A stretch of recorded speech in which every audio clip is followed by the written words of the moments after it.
সুন্দরবনের আমতলীতে সেজে উঠেছে অভিনব বিবেকানন্দ পার্ক। দক্ষিণ ২৪ পরগনার সুন্দরবনের মধ্যে এক অভূতপূর্ব পরিবর্তন দেখা যাচ্ছে। গোসাবা বিধানসভা কেন্দ্রের অন্তর্গত আমতলী গ্রামে উদ্বোধন হলো অত্যাধুনিক বিবেকানন্দ পার্ক, যা একদিকে যেমন আধুনিক শহরের পার্কের আদলে সাজানো, তেমনি গ্রামীণ পরিবেশের সাথে মিলিয়ে তার নিজস্ব শোভা তুলে ধরছে। আমতলী গ্রাম, যেখানে প্রতিদিন মৎস্যজীবীরা সাগরের ঝড়ঝঞ্ঝা, কুমিরের ভয় এবং বাঘের অস্তিত্ব উপেক্ষা করে জঙ্গলে মাছ ধরতে যান, সেখানে তাদেরই দৈনন্দিন জীবনযুদ্ধের সাথে মেলানো হয়েছে এক নতুন দিগন্তের সূচনা। কৃষিকাজ এবং মৎস্য শিকারের মধ্যে সীমাবদ্ধ এখানকার জীবনযাত্রা, এখন সেখানে এসেছে বিশাল পরিবর্তন। কলকাতার আধুনিক পদ্ধতির অনুসরণে গড়ে উঠেছে বিবেকানন্দ পার্ক। এই পার্কে ৮ থেকে ৮০ সকলের জন্যই কিছু না কিছু থাকছে।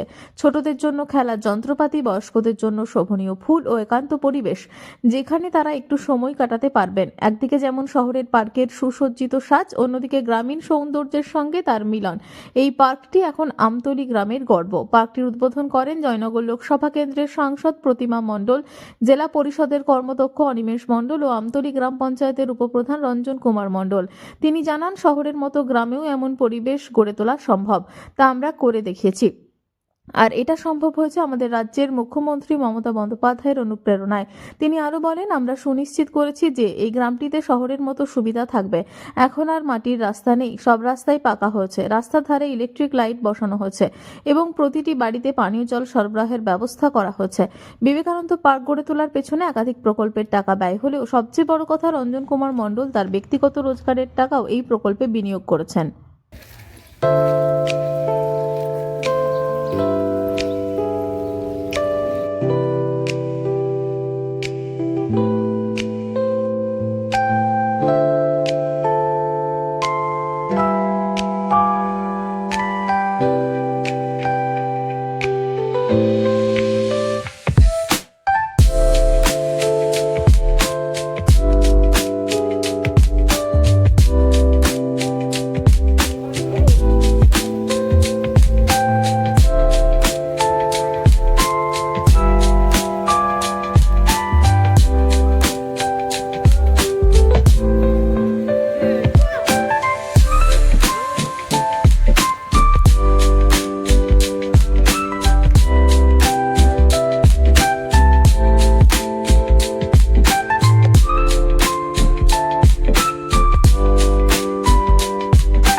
শহরে অনেক সময় তারা মানে এমনটাই দারিদ্রতার মানে বসবাস করেন যে যারা অনেক সময় যেতে পারেন না।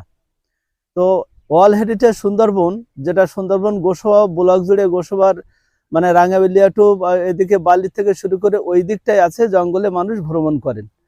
আমি ভাবি যে জঙ্গলে কিবা আছে, শুধু বাঘ দেখার উদ্দেশ্যেই যায়।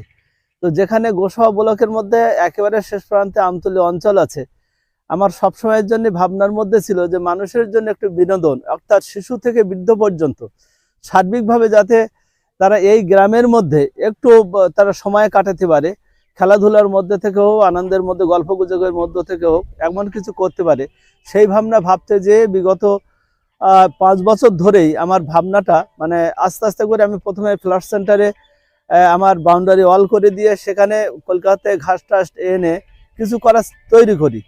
সেখান থেকেও একটা বাউন্ডারি ওয়াল করে রেখেছি। তারপরে মনে হলো না, এইটুকু জায়গাতে পার্ক বলে কিছু হয় না, এটা একটা সামান্য একটা জায়গা, মানে আমাদের মিটিং সিটিং এর জায়গা।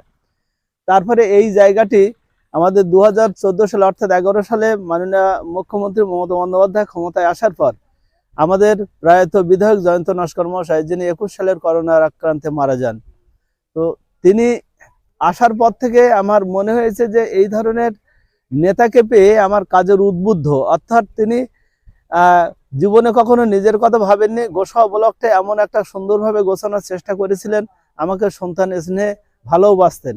আমি তার সান্নিধ্যে থেকে আমার মনে হয়েছে যে এইখানে তিনি একটা নদীর নামক একটা মজা নদী ছিল, এই নদী উনি ওনার আমলে এসেই এই নদীটা কাটিয়ে মিষ্টি জলের খনন করা হয়, বলে জল ভরো যে প্রকল্প কর্মসূচি গ্রহণ করেছিলেন মাননীয় মুখ্যমন্ত্রী মমতা বন্দ্যোপাধ্যায়, সেই প্রকল্পকে অনুসরণ করে যখন দেখা গেল যে খালের পাশে কিছু খাট জায়গা আছে, সেই খাট জায়গাগুলো যদি আমি পঞ্চায়েত ব্যবস্থাপনার মধ্যে যদি একটু অধিগ্রহণ করে, অর্থাৎ বাউন্ডারি করে যদি সেইগুলো ধরে রেখে যদি মানুষের জন্য কিছু করা যায়, ঠিক সেই পরিকল্পনাটা বাস্তবায়িত করতে যে এই সংক্ষিপ্তভাবে আপাতত 14 থেকে 15 বিঘা পর্যন্ত এই বাউন্ডারি ওয়াল করে এটা করেছি।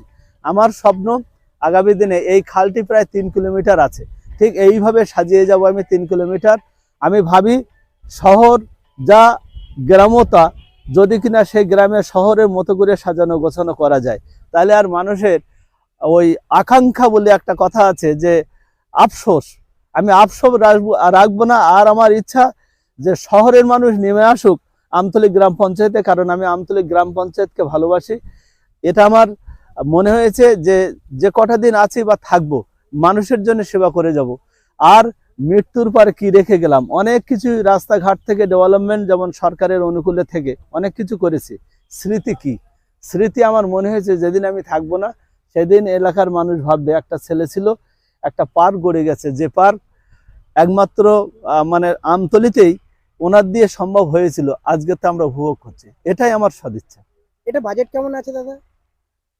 এই বাজেট সম্পর্কিত বিষয়ের উপরে আমি ঠিক আমি অনুমান করে বলতে পারবো না। বিষয়টা হয়েছে এই যে মাননীয় মুখ্যমন্ত্রী মমতা বন্দ্যোপাধ্যায়ের বহু রকম প্রকল্প কর্মসূচি আছে, তার মধ্যে আমার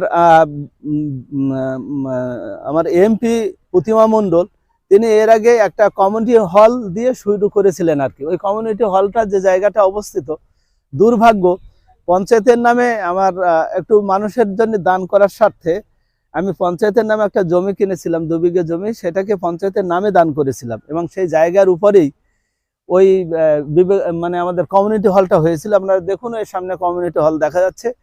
সেই কমিউনিটি হলটা করার পরেই তারপর তার আশেপাশে ওই ফুল বাগান ইত্যাদি ইত্যাদি লাগাতে লাগাতে এই অবস্থা। সেইখান থেকে উনি এবারে ওনার কাছে একটা প্রস্তাব নিয়ে গেলাম যে আপনি তো একটা কমিউনিটি হল করে দিলেন, আর এবারে আপনি বিবেকানন্দ পার্কটা উদ্বোধন করবেন। আপনার দেওয়া কমিউনিটি হল সেটাকে আজকের দিনে একটা কমিউনিটি হল মানে একটা মানে আমার মিটিং হলে রূপান্তরিত করেছে। সেই সাথে সাথে তার চারিপাশে বিবেকানন্দ পার্কের মতো মানুষের বিনোদন গড়ে উঠেছে। তাই উনি এবারে আসার পর কথা দিয়েছেন যে এই যতটুকু যা করেছি এর উদ্দেশ্যে উনি আরো কিছু হেল্প, মানে এই যে পার্কগুলো হয়েছে আমি রাস্তাগুলো করতে পারিনি, শুধু হ্যাচারি হিসেবে সাজিয়ে গেছি। তো এইরকম একটা পরিস্থিতির মধ্যে আর কিছু গ্রাম পঞ্চায়েত মানে থেকে কিছু খরচ আমরা ওন সোর্স ফান্ড দিয়ে কিছু করা হয়েছে। আর গোসাবা পঞ্চায়েত সমিতির থেকে ওনারও একটা প্রপোজাল দিয়ে রেখেছি। মোটামুটি এইভাবেই মোটামুটি আমরা চেষ্টা চালিয়ে যাচ্ছি। নিজে অ্যাকচুয়ালি ঘটনা হয়েছে এই যে পঞ্চায়েতের টাকা সবটা না হলেও যখন আবেগ বা অনুভূতি আমার জেগেছিল, আমি আমার কিছু বিষয় সম্পত্তি ক্ষতি করে এখানেও কাজেও লাগিয়ে দিয়েছি। আমি বলেছি যে আমি আমার জীবনের যা কিছু আছে সেটা মানুষের জন্য, তাই মানুষের সেবার জন্য আমি কিছু আমার বিষয় সম্পত্তি যতটুকু ছিল সেগুলো প্রায় বিক্রি বাটা করে এর পিছনে আমি লাগিয়ে দিয়েছি। এছাড়া 5 বছর কি কি কাজ করলেন? 5 বছরের বলতে অ্যাকচুয়ালি ঘটনা হয়েছে এই যে 11 সাল থেকে ডেভেলপমেন্ট করতে করতে এখানে কোনো মাটির রাস্তা ছাড়া ইটের রাস্তা বা ঢালাই রাস্তা বলে কিছু ছিল না। 2011 সালে ক্ষমতায় আসার পরে আমার প্রথম লক্ষ্য হয়েছিল নদীবাঁধ। নদীবাঁধের সাপের ডাঁড়ার মতো ছিল, সেখান থেকে আমি 10 থেকে 12 ফুট মাথা করে প্রথমত সেই নদীবাঁধ ইরিগেশন সহ এনার্জি প্রকল্প আসার পর থেকে ওই একটা সুযোগ পেয়েছিলাম, সেই সুযোগে নদীবাঁধগুলো চওড়া করা হয়েছে। রায়মঙ্গল অর্থাৎ ইতিহাসের পাতায় লেখা আছে রায়মঙ্গল নদী। সেই রায়মঙ্গল নদীতে যখন বছরের পর ভাঙন অর্থাৎ 2009 সালে 25 মে যে আয়লা হয়েছিল, সেই বিধ্বংসী আয়লাতে একেবারে আমরা আমতলী অঞ্চলটা সম্পূর্ণভাবে প্লাবিত হয়েছিল। একবারে ধ্বংসস্তূপ থেকে সেইখান থেকে গড়তে গড়তে গড়তে গড়তে মোটামুটি এখন রায়মঙ্গল নদীর সাইডে আমরা ব্লক ফিশিং করে রায়মঙ্গল বাঁধ রক্ষা করেছি। এসব পুনঃসৃজনের এই সরকারের অনুকূলে আশেপাশে বিভিন্ন এনজিও সহ সরকারের এনার্জি প্রকল্পের মাধ্যম থেকে আমরা নদীর চরে বৃক্ষরোপণও করেছি, ম্যানগ্রোভ প্লান্টেশন লাগানো হয়েছে, তাতে করে নদীর বাঁধ অনেকটা শক্তপোক্ত হয়েছে। নদীর রাস্তার উপর দিয়েও ঢালাই রাস্তাও করতে পেরেছি। ভিতরে এভরিথিং রাস্তা আমরা ইটের রাস্তা বা ঢালাই রাস্তা প্রায় 75% কমপ্লিট হয়েছে। পাড়ায় পাড়ায় যে সকল রাস্তাগুলো আছে, এবারে দিদি যে ঘোষণা করেছিলেন পাড়ায় সমাধান, সেই পাড়ায় সমাধানের গল্পে অনুযায়ী আমরা কিছু পাড়ায় সমাধানের মানুষের সত্যি প্রয়োজনীয় একটু বসার জায়গা, একটু সোলার সিস্টেম লাইট, একটু টিউবওয়েল পানীয় জলের একটু সমস্যা যেখানে আছে, এই ধরনের প্রকল্প দেওয়ার পরে মানুষ খুব খুশি এবং সেই কাজও আমরা এখন এই মুহূর্তে চালিয়ে যাচ্ছি।